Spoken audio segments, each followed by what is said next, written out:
तुमची पिढी खरंच भाग्यवान आहे. आम्ही तेवढ्या बाबतीत फार कम नशिबी आहे. दिवस उगवला ना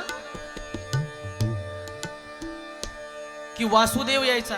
ते लोक साध्या साध्या शब्दात इतकं, पिंगळा नावाचं प्रकरण असायचं, भाट असायचे. आता हे काही बघायला मिळत नाही. इतके चांगले विचार ऐकत ऐकत तुमचा दिवस उगवायचा. आता आमची पिढी कशाच्या आवाजानं जागी होती माहिती का तुम्हाला? घंटा गाडीच्या आवाजानं. दिवसभर कचराच, कचरेवाली गाडी में. ती येत नाही काही काही ठिकाणी. तू ऐक नाग बाई, किती छान विचार. तू राम नाम घेई, हात लावूनी नशिबाला का रडतोस ठाई ठाई. अरे घे घे घे